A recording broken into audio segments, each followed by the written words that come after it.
Our house batteries had exploded. That's what it looked like. It did explode. It the sides would blow out. Popped off the top. The sides would crack out. acid everywhere on the underneath side of the step. Yeah. Hey everybody, I'm Wanda. I'm Ricky. And we are Tennessee Camping Nerds. It has been a while. Yeah. We are so glad to be at the campground, sitting here in our camper, fixing to go back outside and go ride our bikes around the campground again. Yep. But it's been a year and a half since we were camping. And the reason was we had 6 tires that all needed to be replaced that were just too dry, running to risk driving anywhere. And they was expensive. It's very expensive. So we just now finally gotten worked out where we could get some new tires. So we're back camping again. But I went to start up the camper, and I know you're supposed to start your RV at least once a month, but I neglected to do so. But I went to start it up, and it wouldn't start, so of course I'm using the boost button, the battery boost, which causes the house batteries in the RV to boost off the engine battery. Right. So I'm pushing that, and nothing's happening. It's like as if it's not trying to boost at all. It didn't even turn. It wasn't even turning. It wasn't even clicking. It wasn't doing anything. So, then you decided we would charge up. We put the charger on the engine battery. So we go and we take the step off of the cover off the step where the batteries are all stored. And oh my goodness, our house batteries had exploded. That's what it looked like. It did explode. It the sides would blow out. Popped off the top. The sides would crack out. Acid everywhere on the underneath side of the step. Yeah. I mean, the engine battery was fine right next to it, but those 2 house batteries, we messed up. I don't know what happened. Have you all ever seen that happen before? They just explode like that? That's the worst batteries I've ever seen. I've never seen batteries in that bad. That was crazy. I mean, no problems out of them before. But I had it, hooked up to the land power all the whole time in our backyard, and which would have kept the batteries charged. Maybe because we didn't come and check the water level in them. I'm not sure. We messed up somehow. But oh my goodness, y'all look at that. That was such a big mess. It was like shocking. So anyway, of course we had to replace those 2 batteries. Thankfully the engine battery was fine.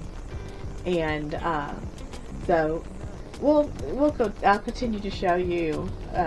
We got somebody to come and help replace those batteries. So if you ever want to see somebody replace those house batteries, here's a video coming up. But be sure and check out our other videos on our channel. We do campground reviews, and mostly here in Tennessee, and sometimes we do reviews of restaurants, local restaurants that are close to campgrounds.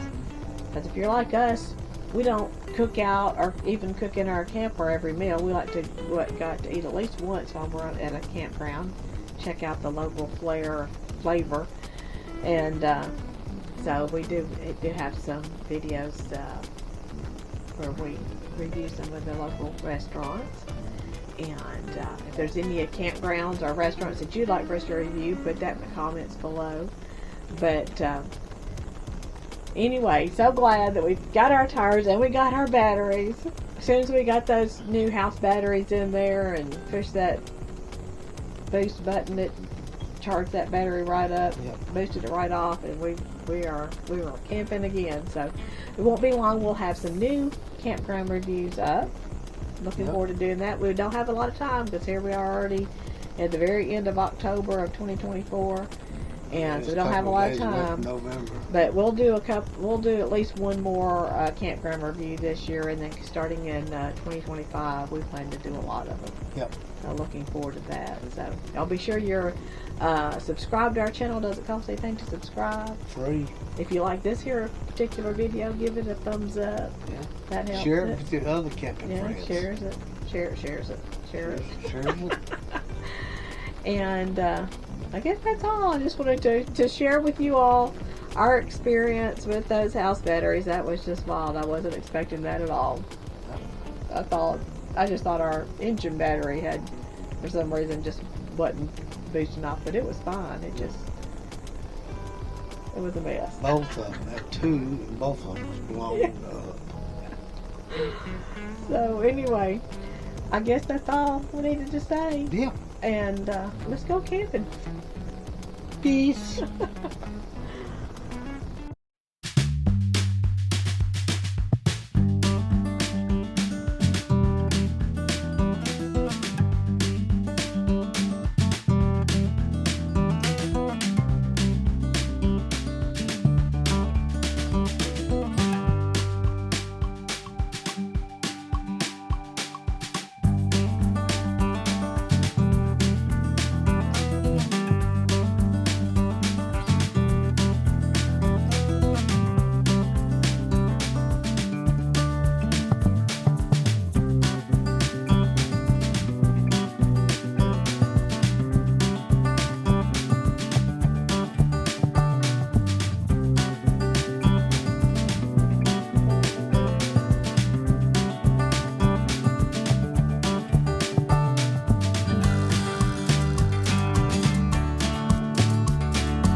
bye.